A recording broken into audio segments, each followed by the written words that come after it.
Today we're going to practice the basic format of playing the open strings.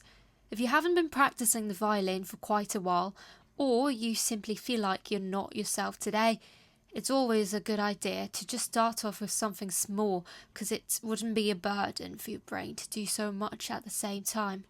Set it to 60. We're going to do a version in fast bow speed, then another version in slower bow speed. Ready?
What we did is a simple 4 beats bow stroke where we don't have to think about all the different kinds of techniques. We don't think about string crossings, we don't think about how to grip the bow correctly. We just want to keep it really simple the first time. Set the bar low so that you don't disappoint yourself too soon. Remember that your biggest enemy is yourself. So your self-talk in the very first 5 minutes of your practice makes all the difference.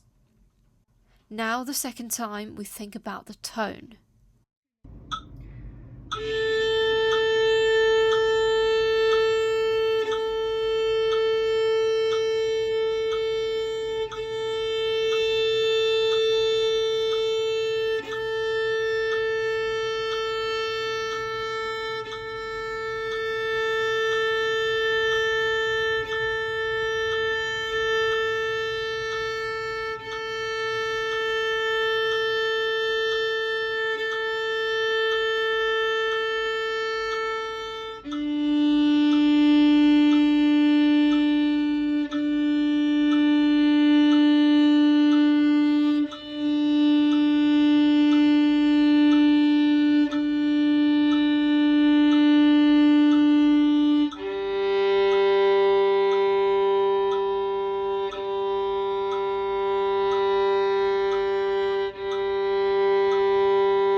When you tell yourself that you are now focusing on the tone, you allow yourself to discover a more solid sound.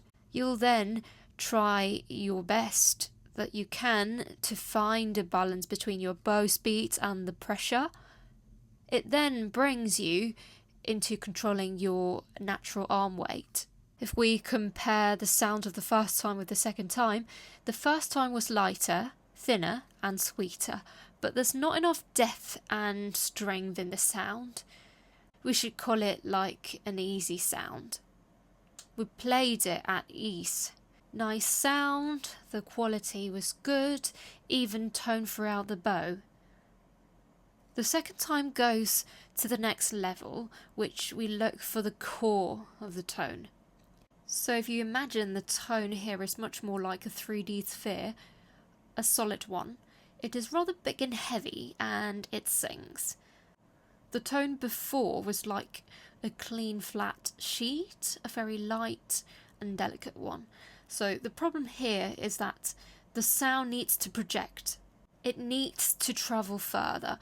It needs to travel towards every corner of the room or whatever venue it is. So a solid tone is a first things first.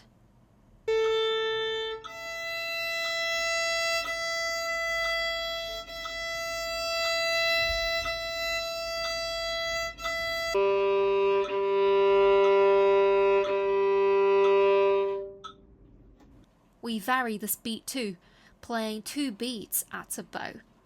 The right arm is much freer now because it gets to the other end of the bow much quicker. The sounding point, bow pressure, as well as the bow speed changed accordingly. A lot of students are not aware of themselves that the sound actually carries on as you move the bow, so you need to pay attention to your sound every millisecond.